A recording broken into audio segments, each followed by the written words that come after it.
Mr. Jermaine Oneal. How you doing, sir? Doing pretty good, brother. How about yourself? I'm good. I'm good. Thank you for coming on the show, The Rematch, with basketballnews.com and Fly TV. We just watched the Untold Malice at the Palace. I watched it with my whole family.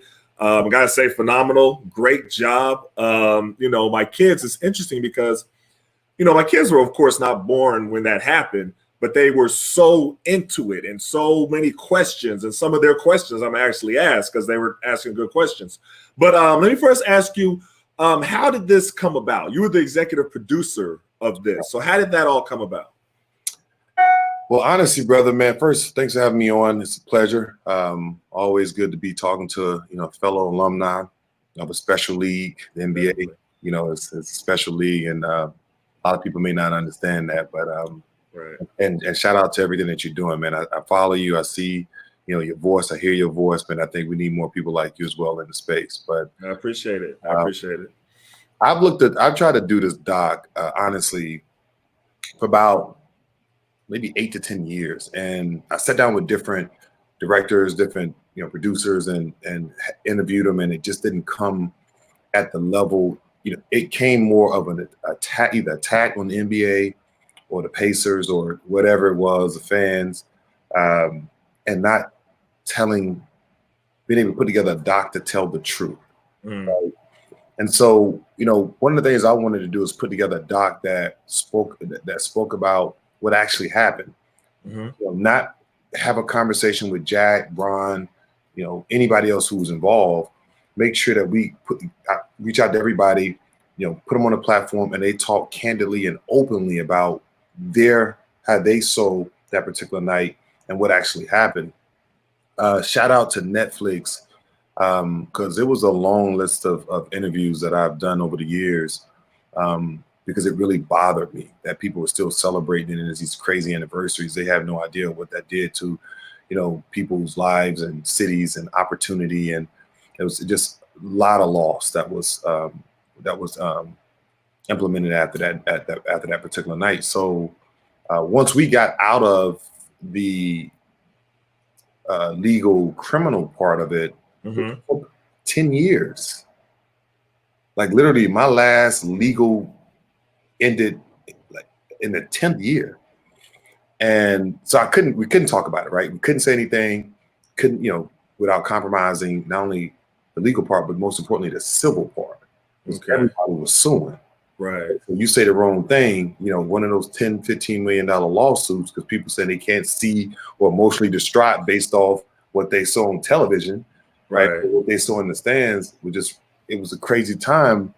But I will say this, is that after I got out of that 10-year period, I was so burnt out. Like I didn't want to talk about it. I didn't want to be involved with it. And when the anniversaries kept coming out, it was like poking at me. So I'm looking at the same three, four clips. One was me sliding, punching, Jack punching, Ron punching, right? The black kid crying with the mom holding on to him, right? The white guy laying on the floor. Yep, right? That's all you saw. That's what they showed. Right, it was nothing else. So I started saying, you know what? Let me have my voice heard and have a conversation. So I was able to get with Netflix. Again, shout out to Netflix, the Way brothers, Floyd Russ, the director, phenomenal job on capturing the vision. I remember sitting down with those guys and saying, hey, we got to tell an Academy Award winning story. Right. Based solely off the truth. Right. We don't want to meet with nobody. Every scene was shot separately. None of us never was together when we shot it. So the story was told, information was there. I did not want to do a doc that was for the avid basketball fan. I wanted to do a doc that was for the person that follows basketball, but doesn't follow basketball, but know of what happened that night. Let me ask you this, because this is one of the first questions that was coming up was, why wasn't all this footage shown before? There was so much footage that you showed during the documentary, and it was stuff that people had never seen. So a lot of people didn't even know that you had a chair thrown at you, and they just thought that it was just players going and attacking the fans, and the fans were all helpless. And like you said, show the little kid crying, but they knew nothing else. Why was all of that footage kept secret for so long? Well, honestly, there's even more footage. We only had an hour and 8 minutes on this doc, and I got to say shout out to Rasheed Wallace and Larry Brown, who gratefully did the doc but didn't make it. Right, something had to come in and something had to come out. We couldn't get lit. It was so much stuff that we lit. I'm like salty because I can't put this in. Got to take this. It was just really no way around it. But all of that information was there since day one, right? And so when I went through my process, and when I originally, started to figure this out, is right when we went through the process of the suspensions. Okay. Right away, I got because we all had our different legal teams, and right away I got my lawyers, and I was like, there's no way that they can say what I did was in the flow of a game, right? That's that when I did what I did, or even when Jack did what he did, right? The game was over. Right. Right. People were already on the court trying to cause harm. Mm-hmm. And I would say this, the NBA is a very special place. It's given us an opportunity to even be sitting here having this conversation and do anything that we do on a day-to-day basis. The NBA did not have a template to use for something like that at the time. Did not. Right. And they were under extreme pressure from the public, from the media. It was an all-out blitz from the media to change the image. And to me, the image was Black culture, right? That was no longer good, for them in their eyes. And the NBA just was like, right away they had to respond, and it was a quick to judgment scenario. And I think that's what bugged me out, the most. Because I knew when I started my appeal process, with taking the NBA to court, I'm watching all the footage, right? I did not expect for that footage to come out even during that time because everything was so toxic, right? And I understand from a business standpoint, it's about bottom line numbers in that, especially that business as well.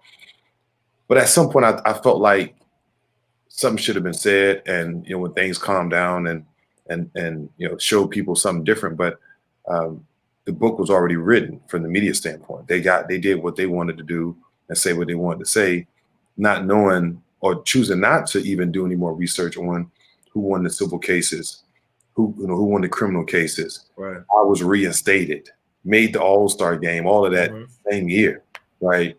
But nobody never even heard about that. So I'm not sure why it was. I think it was more of them trying to get away from that conversation. And so they just chose not to do it. But see, that's what made your documentary so special, is because you did it without a slant. You included people in the documentary that, to be quite honest, I was a little surprised that you even included them. The first one was Charlie Haddad.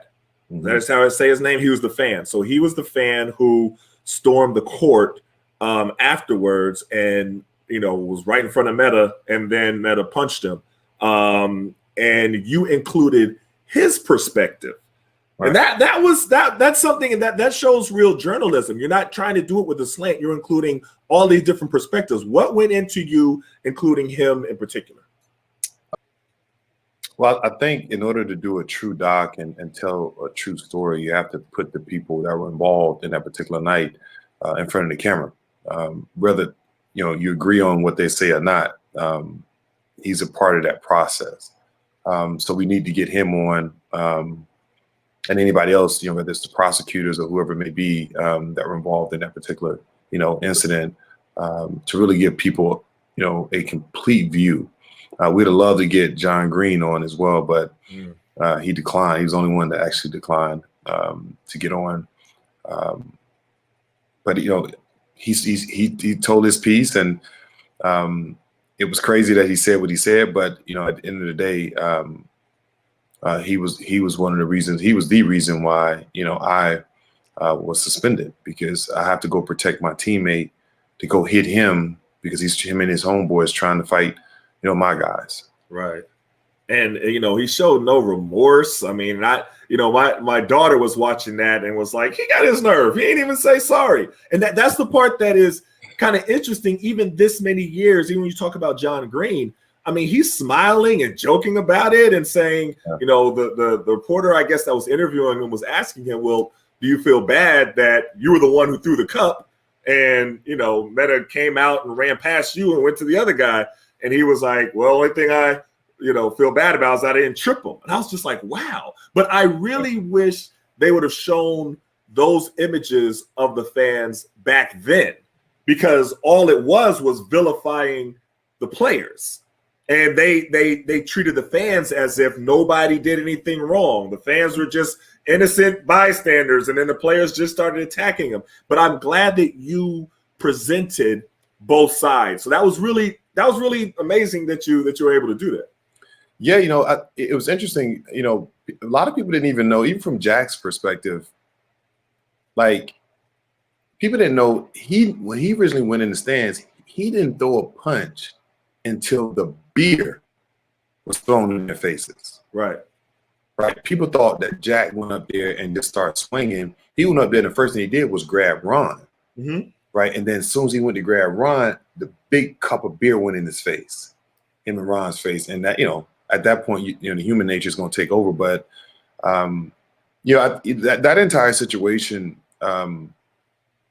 it always had a special place inside of me that bothered me. Right. And I say special because only a situation like that can make you feel the way you feel. And the way I felt, it ate away from me for a while. Mm-hmm. And you work so hard in your life to put yourself in a position to be of substance, and to have people that wasn't even there, right, or didn't even do their job, tear that apart. Mm-hmm. Like in a split moment. I didn't choose to be in that situation. I inherited that situation. Right. And that's the thing that people needed to understand, right? Like we did so much, I talk about myself on the situation, did so much in my communities, both where I'm from, South Carolina, and also where I played at in Indianapolis, right? And to hear people say criminal, thug, mm-hmm. Hooligans, like acting like struggling to act right and civilized, right. Like I'm like, what is he? Yeah. What are you talking about?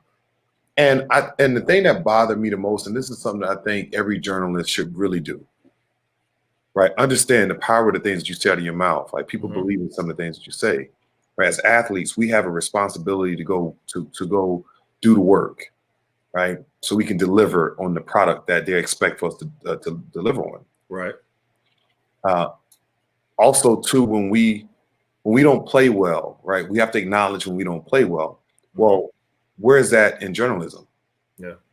When you go out and you make decisions or you say things on camera, on national television, or locally, regionally, whatever it may be, and you make these statements, and you don't even have the information, you're not even educated enough to even speak on it. Yep. Now, where's the professionalism when you know that you didn't do your work and the story is now unfolding, and you didn't have the professionalism to come back and say, you know what, I was wrong.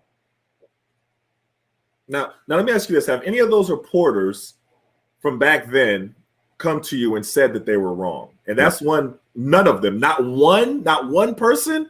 Wow. And the way that they described you all.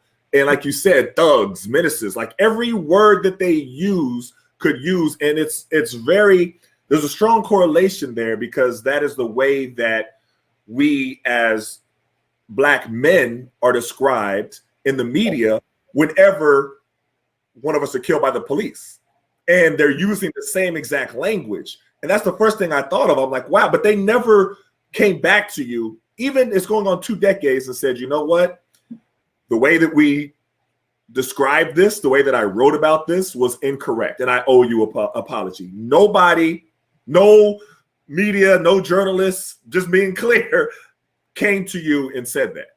No, and I don't expect for it to happen. Wow. Because many cases, and it's not everybody, because it's some fantastic, journalists out there. Some fantastic. No, I'm talking about the specific ones that wrote that about you all. Yeah. But Yeah. my statement was going to. I don't want people to think that when I talk about journalists, I'm talking about them as a body, right? Oh, I got you. People, right? I want to make sure that people that are listening to this. Yeah. I'm talking about anybody, whether it was from that night or any other situation that you haven't did your job on, right? Have enough professionalism to come back to the table. Mm-hmm. Same way you walked up to the table when the event happened. We can't have quick to judgment. Let me say my part because I need to be on camera. I need to be the cool guy or the guy that people think have information. It's people's real lives here. Yeah. It's people's careers. It's people character that's been questioned and butchered to death. Assassinated. Man, assassinated, bro. And I'm gonna be honest, that night, a big part of me stayed. Right, it stayed. I didn't enjoy playing basketball as much as I did before that, and I watched it, have an effect on my mind, body, and soul. Wow. Right? Because all of a sudden, like it's like being with a girl or your wife for so long in a relationship, and all of a sudden you don't feel that same love anymore. Right. Wow. Right? People looking at you different, right? The hugs and the kisses are a little bit different now. Mm-hmm. Right? And you felt that, right? You felt it. And, I continue to play because that's what I am. That's a part of me. That's a pedigree. Like I'm an athlete, right? The game, right? It's special. Right. Right. I still had love for it, but I didn't have the same love for it. As you may know, anything that you are not 100% all the way in mentally, physically, and emotionally, it just doesn't work. It doesn't work, right? And that's what I can't say it enough about the documentary. I really want to promote it and really encourage everybody to go see it. And you did such a complete job and a thorough job. Some networks brag about being fair and balanced, but they're not fair and balanced at all. But you really were. I mean, you also included Timothy Smith, who is the director of operations for the Palace at Auburn Hills. And it's interesting listening to him because he said that he actually had Charlie Haddad and I guess some of his regular, patrons that he attends the games with. He was a season ticket holder, but actually had him on like a watch list of some sort before that night, and that he was on the verge of losing his season tickets. Now, again, this is something that should have been made public 20 years ago. But talk about that aspect. And did you even know that before this? Listen, everything that you saw in that doc, I knew. I'm talking about the year of. I knew that Charlie Haddad was already being watched by the NBA. He was a guy that met the teams on the road. He followed the Pistons. He's a loyal Pistons fan. Created all sorts of issues. He had a Yao Ming situation in Detroit. That really sparked it. Like his plan was to get into it with a NBA player. Like they wanted to sue people, and he actually sued me. And here's another, and this is actually the first time it just resonated in my mind. He sued the Pistons and he sued the Pacers. He sued both. Right. So he was just litigious. He just wanted to sue everybody. Yes. Yeah. He was saying like he couldn't deal with lights. He couldn't deal with loud noises and bright lights, loud noises. Couldn't be around a lot of people. So it's a difference when you sue a millionaire versus a billionaire. Right. Big difference. Right. And they tracked him. So he goes to Las Vegas and opens up the Wynn. They have him on video. They have pictures of him as well in the casino in the brightest, loudest city in the world. Right. And in your lawsuit, you're saying that you can't leave the house. Oh, I see. Right. And so it was a lot of things leading up to it. And you would think that you should start, peeling away the credibility of these people. Right. And instead of, peeling away the credibility of the players. Yes. Like if they spend the same type of energy and time and effort into doing the same thing. And I'm gonna tell you, like I knew right away there was some punishment needed that was going to be needed to be given out. Right. No question Mm-hmm. that was going to happen. I thought maybe okay, 3-4 games, you know, and I'm back. Right. Man, when they handed down that 25, bro, right away I went in defense mode. I was like, bro, like, so y'all not gonna show the guy the usher jumping on my back, Right. putting his arm around my neck. Mm-hmm. And coming out, slamming him on the table. Coming out of that, my teammates grabbed me, and we just happened to look. And now you can see us actually look and then run over there. Right. And so that was never even show. But I'm, to me, I'm at peace right now when it comes to moving on. I'm now able to have the conversation. 17 years later, I have a sense of peace right now, to be honest. But it's so important, and I'm glad you have that sense of peace. And I saw you on another interview. I think it was on All the Smoke. You was talking about how people always come up to you now talking about it. You was just in Vegas, and you said, yeah, like 10 people came up to me, and had people that weren't even born yet. And it's important that now that guys have the power of the media that they can use to tell the whole story, not the story that the media told 2 decades ago that people are still going off of as if that's factually what happened. Right. And, it's interesting. There's another person that you included in the doc, Greg Super and Jim Stowinski of the Auburn Hills Police Department. And so they said, and it's interesting when you're watching them. So my daughter, Imani, she said it like as soon as they said this. They said that usually they only come a few times a month. And then they acknowledged that there was a heightened rivalry of this game. And then they said, so, they were on alert. They saw, they knew that this was going to be a different game. So then my daughter Imani said, well, why wasn't there more security for the game? And I was like, that's exactly my point as well. That's a great question. Where was all of the security? So I'm asking you, where was all the security that night?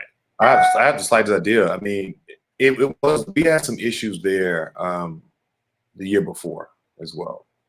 I do think it's a great balance on how the interaction between players and fans. Like I think you both need each other. That's what makes sports special. The problem is that people feel like when they pay $20, $30, $40, $100, $200 for a ticket that they own you. Right. And that's not the case. Right. You don't own us.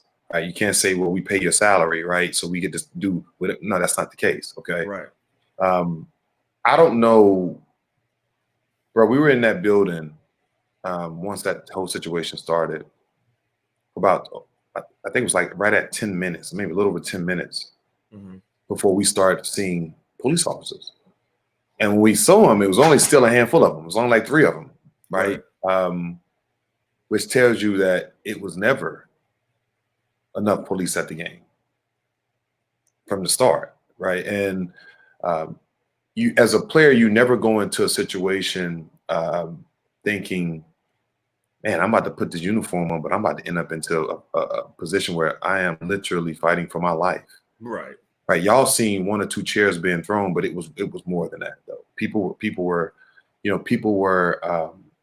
literally trying to hurt us. And I wanted to, one of the things that I continuously communicated with, Netflix and Floyd, the director, is we want to make sure that, again, this is not an assault on the NBA or anybody else. Right. Let's just tell the story of that night, and all this other footage we have, we can just can it, bank it, burn it, whatever it may be. But when you're there and people spitting on you and hitting you with water bottles, and you have knots and cuts and everything on you, by the time you get to the locker room, that's a real problem, right? When entertainment, when the supposed to be the valued piece of why people are there isn't protected. I mean, it's very big of you to continue to stress that you do not want to create an assault on the NBA. I say that's very big of you. But I will say, and this is just me talking, that David Stern, and he's no longer here, but the way that he characterized the entire incident put all the blame on you all when there was enough blame to go around. And that was one of my biggest issues. So during this time, you know, I'm on the executive board, I'm in the union, so I'm in the meetings, and I'm hearing David Stern talk about the players as if we are animals. Like, I'm in the meeting and he's talking about us like we need to be controlled and we need to be subdued, and you know, we need to be he's using all of these words. And then he started talking about the dress code, and then he doesn't want to scare the fans, and everything was he doesn't want fans to no longer want to participate in the NBA, which would affect the bottom line. So it's all about the bottom line. Right. And my issue was none of the fans were being held accountable for their actions. And if there's a balance, if they said, okay, the players were wrong and the fans were wrong, I would say, okay, wrong on both sides. But my issue was everything was just the players. The players are thugs. The players are doing this. We got to subdue the players. We have to have this. They were having panels all over the place. They want to do all this different stuff towards the players. And that part bothered, because it wasn't just you all who were involved. It was the entire NBA that then were vilified. Did you see that as well? Well, you know, in respect, and by the way, we shot this doc almost 2 years ago. David Stern was still alive, and we actually was trying to get him to actually be a part of it. Oh, interesting. So this doc didn't just happen. We shot it almost. And he didn't want to. He didn't want to comment or didn't want to be a part of it. Yeah, I can't remember. Honestly, I can't remember when it came in, because I wasn't involved in his involvement. I know we wanted to. My biggest concern is, you know, I look at things in multiple. And again, I'm involved. I've been involved in this deal in this entire brawl deal from the start. Mm-hmm. I look around my life and I see how blessed I've been. Mm-hmm. This doesn't happen without the NBA, right? And so I'm very sensitive towards my relationship with them, right? Okay. Did they handle the situation right? No, but I don't even blame them. You know why I don't blame them? Because they did not know how to handle this, right? They've never been in a position where you're under attack. I know how I felt under attack. Mm-hmm. I know how when I couldn't speak literally couldn't speak for 10 years, and watching panels of people go to work, Right, relentless, right? Public opinion is set, right? Mm-hmm. Narrative is done, right? And so a business that is $1 billion business, that, by the way, I don't necessarily put the blame on David, because he works for other people, Mm-hmm. right? And so, I felt that with the Pacers, right? They didn't know how to handle it. So their way of handling is not handling at all, right? No conversation to the public, no nothing. And they knew everything I knew, right? They knew everything I knew. NBA knew everything. Right. Right. And so, their idea, and I hear what you're saying on that. I wasn't in that meeting, so I don't know. But if that was to happen today, then it'd be a real problem, right? Because now you do have a template on how you investigate fair trial in any situation like that. I'm gonna tell you another thing, the thing that probably bothered me the most, beyond that, information getting out, Mm-hmm. is when it pulled my peers in there, right? My fellow peers in the NBA, Right. like they were under incredible attack, right? I mean, it's like, you need to stop playing hip hop. Is the NBA adopting hip hop? It's guys with the cornrows, the tattoos, the gold chains. Some of them are felons and criminals. Like, who in the world in the NBA are felons? Right.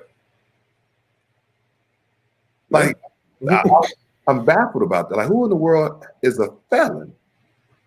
Oh, outside of me, when I got the charge, they gave me You a got the phone, charge. Right. right? So, I man, I can go on and on about that, bro. It's a bowl of mixed emotions, to be honest. Uh-huh. I'm very well educated about that process because I went through every step of it, Mm-hmm. and I saw what the NBA saw, the uncertainty that was presented to them, the pressure that came not only from the media but from sponsors. Right. And I think that one of the things, and I think that and I felt this a lot of times when I was in the on the executive board and with the union, and we're challenging the NBA on different things. And so sometimes with the media, they would switch the narrative to, "Are you not grateful for everything that the NBA has done for you?" And I'm like, "Oh yes, definitely." But you can still criticize something that you're still grateful for. It's kind of like a paradox of how when somebody says, if you criticize something that your country does, that you're anti-American. Like, well, no, it doesn't have to be anti. I just want my country that I love to be better. I make that same correlation with the NBA, that I think that there are different things that need to be able to be improved. I think Adam Silver has done a great job as far as improving a lot of those things. Mm-hmm. But somebody has to point him out that this isn't the right way that this should be done. And I think that in terms of the NBA's relationship with, they want to protect the fans, but they also have to protect the players. Right. And for a long time, it just didn't seem that that was a priority. Now they're getting better now. We had a lot of different incidents just this past season. You know, the guys spit on Trey Young. They poured the popcorn on Russell Westbrook during the Wizards game, or no, it was with Dwight Howard. He wasn't with the Wizards, but they ran out onto the court. He was with Philly, and the police tackled him. The security tackled him right before a guy ran onto the court. So you're still having incidents with fans, but the NBA has done a better job of saying this won't be tolerated. Now, going back then, I will say I think they could have done a much better job of communicating to the fans what would be tolerated and what shouldn't be tolerated. Yeah. Do you agree with that? So they did try. I remember some of the pre announcements when we were warming up. When I went back, it was big then on the jumbotron, and you can hear them talking about fans, how they act, how they be, they'll be put out. So they did, in all respect, they did do that. Okay. Yeah, I think this mindset of where we sit today, when people still spitting on people, and I always say this respectfully, I don't care where I'm at. I can be in church, daycare, school, grocery store, right, whatever. I am a man first before anything.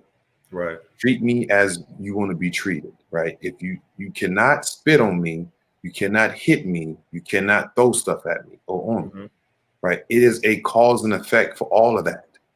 I agree. Right? We are not animals, right? So don't treat us like animals, right? And so that thing is like, it's interesting that like we see this, like, like I was having these conversations. I remember somebody sending me something on social media, when I was talking about baseball and hockey. Well, it wasn't the fan, players beating up the fans. I said, no, that wasn't the gist of the statement. My statement was that baseball has been brushing the mound for forever. Hockey, it's a real thing weekly on throwing the gloves off and you duking them up, right? You knock the teeth out, knocking people out, and it's like they let them throw, and then they finally break it up. The gist of what my statement was that they were never questioned on character, right? On being a thug, on being a criminal. They're never vilified. Never, ever vilified, right? It's showed, and it's like, oh, here we go, right? As if it's it's entertainment, right? But we're put in a situation, and we're literally fighting for our lives, and all of a sudden, we the ones that are in question, right? But where's that same energy, right? It is not about basketball or hockey. You're talking about culture that you're trying to vilify, because now you're cracking back everything. that you think Black people like hip hop, like tattoos, or like braids, or whatever it may be that you said. Yep. Right. And so that's the real problem that we ultimately had, and it stuck with us for a while.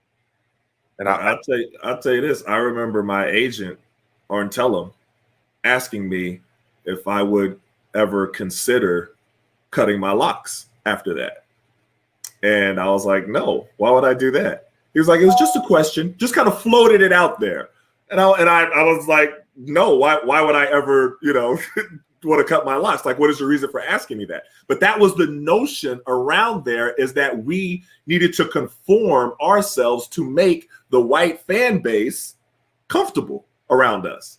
And that was my issue. I mean, I wrote a lot of articles back then. I quoted you a lot of different times. And, I said that I was so, because I knew the reason why they wanted to do the dress code.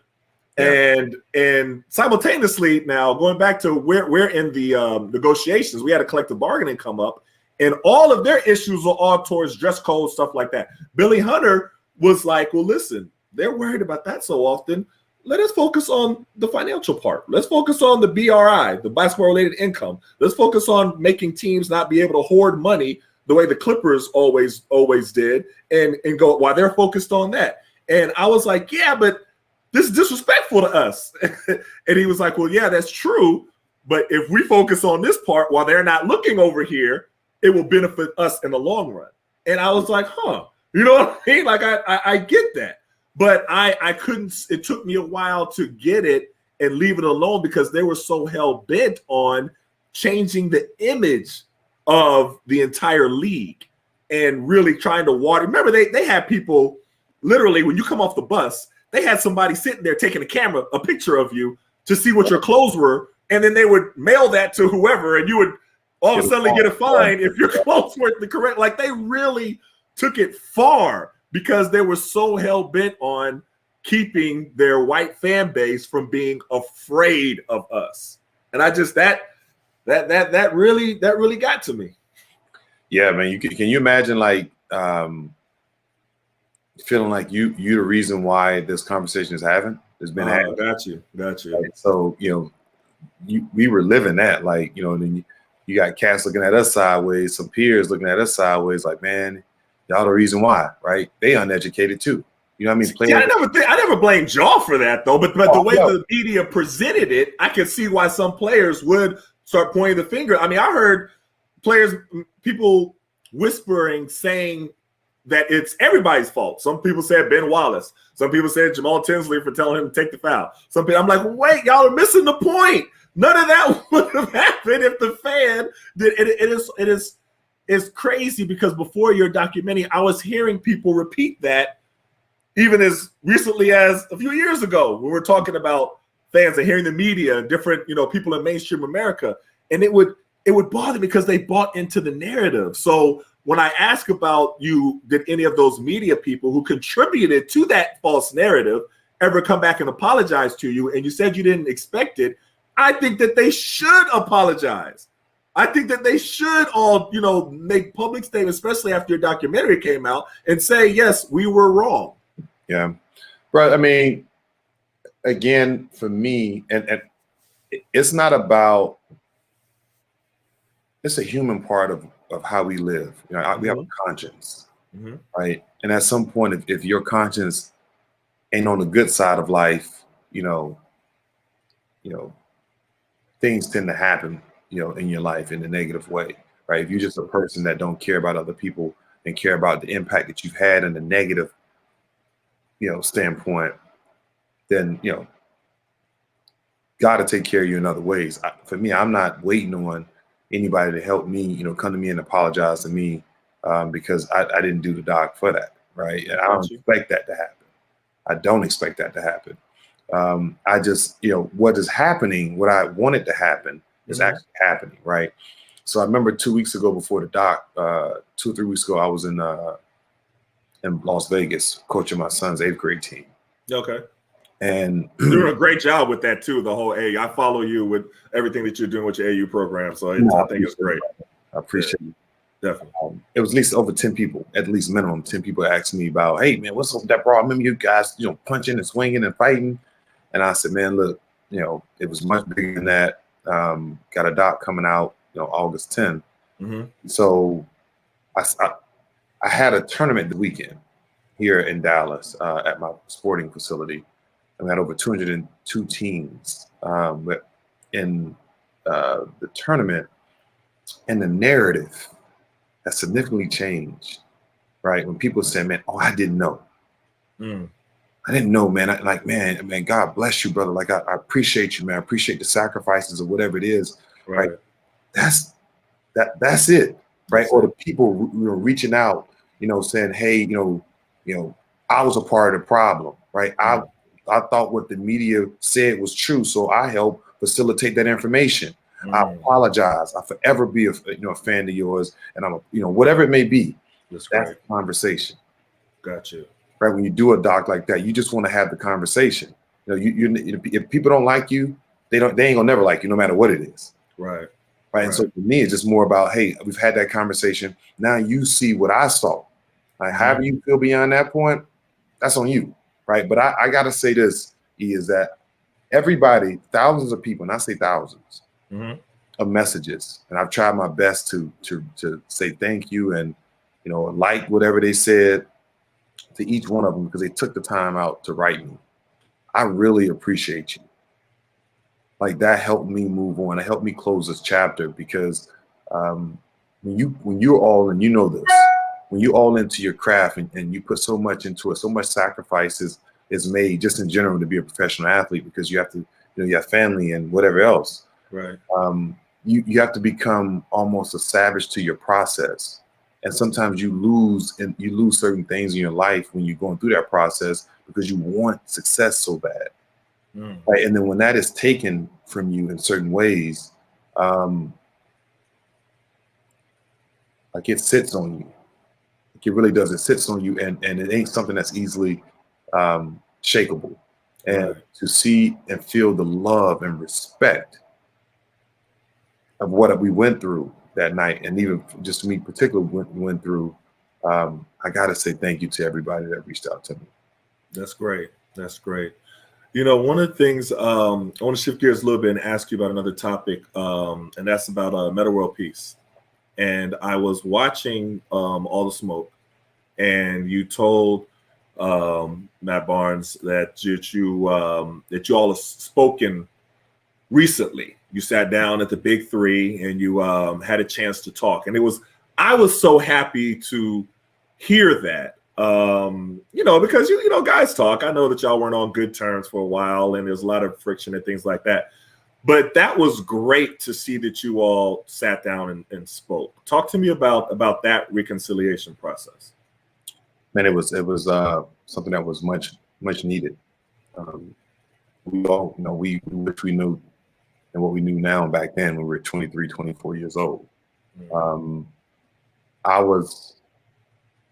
I went through a process in Portland where it was like fight, like for everything, like every inch, every minute. Like, I wasn't playing.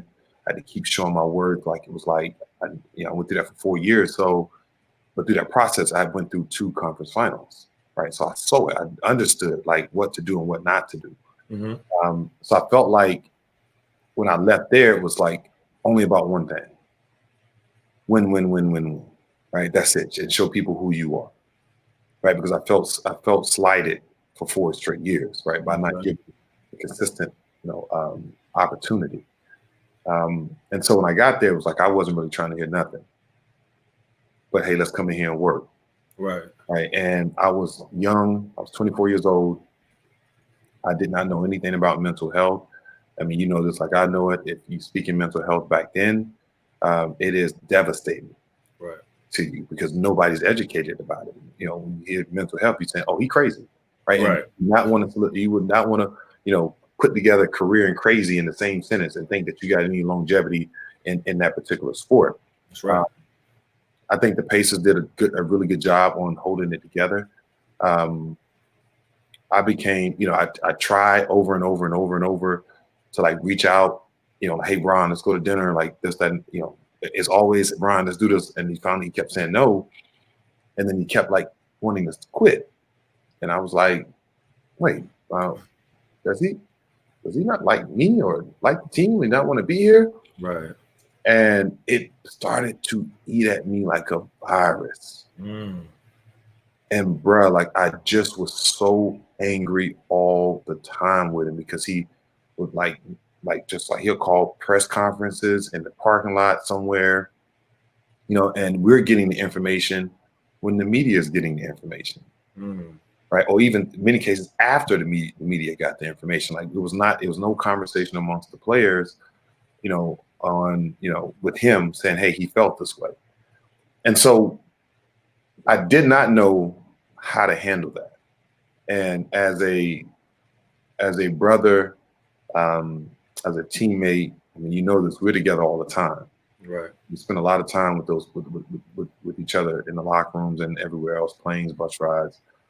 And I wish that I knew more, because if I knew more, then my aggression towards him doesn't expedite his anxiety. Okay. Right, or his dislike about whether it's me or being on the team or that basketball environment. Right. It just was like, I'm not messing with you. Like we just played, and then after that, boom, no conversation. And I think it's important for people to know is that when we shot the doc, right, we shot it separately. Never had any. The only conversation I had with them about the doc was, the initial conversation. Hey, this is what I'm looking to do. It's a Netflix deal. All I need you guys to do is just be open and candid about how you viewed it. Right. We never saw each other at any point during the filming of that doc. Oh, okay. I didn't know that. Yeah, we shot separately. And so when I saw him describe his process of that night, right, his 5 count, right, how he, having to, really kind of, take things in, it not only put a lot of perspective on that night, right, on how when Ben Wallace pushed him, that started his process. Right. He then goes to lay down right away because he's trying to get himself together, right? Right. Ben throws the big hand at him. It now takes him up to level 2. Right. And the water is boiling. We see the bubbles about to boil out of the pot. And then when he had jumped up, now he had told him, you better get him. Yeah. You better get him. Right. He lay back down, and then when the cup came, it was like level 3, and that was like the most heightened level. And so I understood it, right? It made complete sense for me. But what it did also is it put it in perspective of how he handled things as a teammate on a regular basis, right? How when things got tight in its most intense form, whether it's our level of communication to each other or in games, right? It's times in games. Like I remember we're in Memphis and didn't have a good game, and coach is yelling or whatever. He went in and he knocked over a hot water, like the heat packs that remember they used to put them in the hot water. Yeah.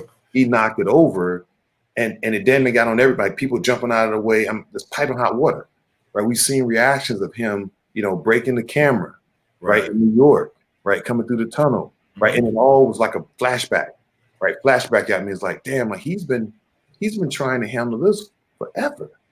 Yeah. And while we worrying about wins and losses, he's worrying about how he's going to handle his life daily. Right. And so I felt a certain way when I saw that. And I thought, obviously we talked multiple times before, and especially after the doc, about different things. But shout out to Ron. I can't call him Meta. For being so open and honest and vulnerable, right? Because we know media and public opinion cool sometimes. So I had to say that, man, because that meant everything to me. I also I didn't know he said what he said when they won the championship and he was on the court with Steve Smith and all of them. Yeah, I remember seeing that. I never saw that. Like, somebody told me, I was so mad with him. I didn't want to see nothing, hear nothing. Like when I did his doc, I said I wasn't happy for that he won no championship. I was mad as hell. Right. All the stuff he did with us, man. Why would he get in? I don't have one. But I even at that point, I wasn't mature enough to understand what this man was going through. Wow. And then when he won the championship, just if anybody didn't see it, like the first thing that he said before he answered any questions is he talked about you guys. And he said, I was supposed to win one with them.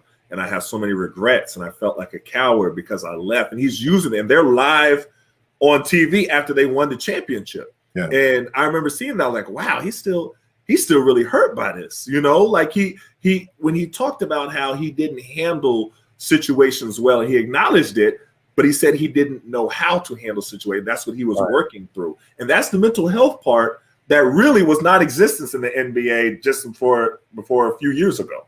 Yeah. And I would say this, and I got to say this too, E. I mean, I'm sorry, I didn't cut you off. That's all right. People, when we hear mental health, that is so wide range. I mean, I'm watching myself over 17 years having mental health issues. Mm-hmm.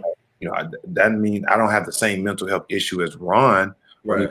That deals with any any level at that point, but it's more of emotional distress, right, or a level of sadness about something. And we watched Naomi go through that now, her process from the Olympics, and like I watched her yesterday on television doing an interview, right? Started crying, right? Like it's about Haiti, yeah, she broke down, right? Man. And it's just like people, we gotta understand what that is. Like, you know, we're all vulnerable for mental health issues. Just some people's severity is more significant than others. Right. But I was really glad to see that y'all, you know, went back and started talking and everything like that. Really happy to see it. And people, you know, when I remember a lot of discussion about when he laid on the podium, on the platform, whatever it's called, and he was trying to calm himself down. And so many people didn't understand what was happening. And it's you know, with mental health, they, like you said, they just didn't get it. And they're just now starting to understand, or even be willing to attempt to understand, that we're not robots. Yep. That we do have things that we deal with like everyday people, that we have different emotions that we have to figure out how to manage like everyday people do. And that was the problem for so long. So many in society looked at us literally as robots, like video game characters. Like they could just start the game and we just play. And that was really it. There's no feelings, no anything like that. And that's not reality. Right. It's interesting that you say that. I remember retiring and found myself in neighborhood or community like cookouts and all kind of stuff. And, you know, so, when I'm speaking about things that relates to really all of us, like, everybody that's at the cookout or dinner or whatever it is, and people looking at me like, well, why would that bother you? You know, you have money, you have I'm like, right. like that. No, bro, that's our job. All of us have different jobs. My job just pays more than many other jobs, right? I do get off a certain time every day and go home and deal with the same challenges, right? Whether it's family, friends, whatever it is, in your relationship, you deal with the same challenge. You bleed, you cry, you feel the same things as a human. Like you're human. Yes. Yes. So people stop acting like we, like you said, machines, and we don't go through everything. Yeah, we walk into those courts and sometimes heavy-hearted. Right. Because we've lost a loved one, or we have something going on in our family, and we're not allowed to miss work like many other people. Yeah. Right. Got to go to work, got to perform, or you lose your job. You don't get paid. Right. Same thing. Yeah. I found out from your documentary that Ben Wallace had just lost his brother, I guess, right, a little bit before the game. I didn't know that. And that's what he was dealing with at that time. Have you ever spoken to Ben Wallace about that, or have you even spoken to him at all, since then? No, I've never spoken to Ben about that. Honestly, I didn't know. Ben was and shout out to Ben for being a part of that. Ben said it on. So I got multiple cuts of the doc, One of him acknowledging that he thought that, and it's not on the final one, but he acknowledged in his interview that he knew that either him or Ron was going to be gone for the year. And I thought that was huge. Now, again, it didn't make the final doc, the final version of the doc. But when I saw that, I was like, damn, he said that? Right? Like, it was crazy to hear him say that. So, but shout out to him for accepting, being a part of the doc and telling his version of the story. We don't know what we don't know, especially when you lose a loved one. Right. My goodness. Right. Like, does he go back and file? I didn't think that the foul was hard, honestly, especially back then. Yeah. Right. That's a regular play, right? I mean, I remember one of the clips of she trying to, get me off the box, and he bodying me all the way across, in the dock. But I didn't think that was a hard foul. But in his mind, he's already emotionally out of it because his brother just died. Yep. Right. Yep. Which then goes back to what we said. We just got done talking about. We have real lives and we do real things when you see us inside, with those jerseys on that hardwood. Man, it's so interesting just looking at the situation that happened with Sha'Carri Richardson. And, she had lost her mom before. And people are like, well, you still have to do what you're supposed to do. You're still supposed to, train for the Olympics. You're supposed to, and it's like, wow, no compassion that she just lost her mom. But, and it's just interesting that these topics are coming up, but people are still having the same reactions as not looking at athletes as humans or having the right to feel a human emotion because of the money that we make. And I think that's part of it as well. But really being able to show, and one of the things that your documentary showed, besides just showing the both sides of everything, they show the humanity of everyone. People will see Meta, in a different light from watching your documentary. Right. They'll be able to see you in a different light, because you were always kind of quiet. You didn't really like to say too much in the media. Kind of after that, you kind of stayed out of the media. I was mad as hell, bro. Yeah, I hear you. But people are now being able to understand you more from watching the documentary. And it's can't say it enough. It was really, really well done. Two more questions. Are you going to put out some of the things that didn't make the final cut? Because it seemed like those are pretty, like a lot. It seemed like a lot didn't make it. Well, I think the objective is set and done. Okay. Right. I am mentally, physically, emotionally worn down. I imagine. From talking about it. Like, I just want to move on. I do believe, like I said, I've gotten the very thing that I wanted to get out of it, but also too, a lot of people's like, Jermaine, where have you been? Even with Matt and those guys say, you don't say much on social media. You don't. Right. I've been asked to do television multiple times, and I was sensitive, because of the media situation. So I never wanted to be involved. I wanted to go back to my foxhole, live my life locally, impact my community, and go that route. But what this doc has done, not just telling the story, it has been a counseling session for myself, because when I look at it, and I've looked at it 16 times. Wow.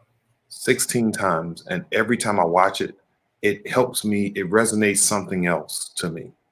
And that's important for me to close the gap emotionally, mentally, not just for that stuff, but what that night reminded me of, post that, right? Things that I went through. And now I'm more excited about being back out, speaking, to people. I'm talking about nationally, television interviews, whatever it may be. That chapter is not closed, and I can really focus on moving forward, a little bit deeper into my second chapter. That's great. Are you going to executive produce any more documentaries on other topics? Yeah. So I probably will. I'm working actually on a show right now. I'm really big on the youth sports side. Great. We've Kate Cunningham, who just was #1 pick, is out of my program last year. RJ Hampton, Terry Okay. Maxey, Jermaine Ramsey were all drafted last year. Drew Timmy, that's at Gonzaga, out of my program. This all kids that I coached. So, you know, in the 5 years of what's called Drive Nation is built in Dallas, Texas. We have about 2,000 kids. Shout out to my daughter. She's the real reason why I built it. I'm very heavily invested into youth sports and what that is and what that means to not only our kids, but our communities, right? And many cases, when I look at youth sports and I use basketball in general, it's African American driven, right? And so what I'm seeing is that we don't have the right tools and information for these kids to have an opportunity to do something that very few get a chance to do. And I'm not even talking about the NBA. I'm talking about going to college, right, for free. And so what we want to do, we want to be a leader in the space, and we want to tell these parents and these kids, you know, the truth of what the process is and hold them accountable for the truth, right? If you truly say you want to be what you say you want to be. So it's just one of those things where I'm excited about and looking forward to being involved with. Documentary side, you know, that's the side that I might even start to look into. I mean, because there's so many stories that need to be told correctly. Yeah. You know what I mean? Like you inspired me to even want to look into it, because there's so, you know, I mean, literally for 20 years, I didn't want to stay on the topic too much, but I had to at least say it, that 20 years people have been misreporting all of this stuff and characterizing you guys in a certain way. And I think they owe y'all an apology. You know what I mean? But that just also shows the power of the media. Yeah, if we wait for white folks to do that, we'll be waiting forever, bro. We'll be right.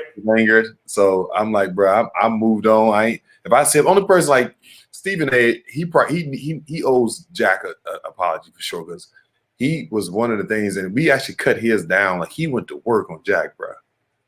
He went to work on Jack, bro. And he still have a small part in there when it first comes on, saying that Stephen Jackson deserves the harshest penalty out of anybody. Right. Well, what are you talking about? Like, what do you like? And it's so funny, man, because when he goes into his thing, like, he just, you know, got, you know, smacked on the hand about something he said, I think 3-4 weeks ago, and then he wants to put out a public apology. Now, what if somebody takes that and run your ass down for 10 to 20 years, you know, and you're judged off that, and your job is impacted off that? How would you feel?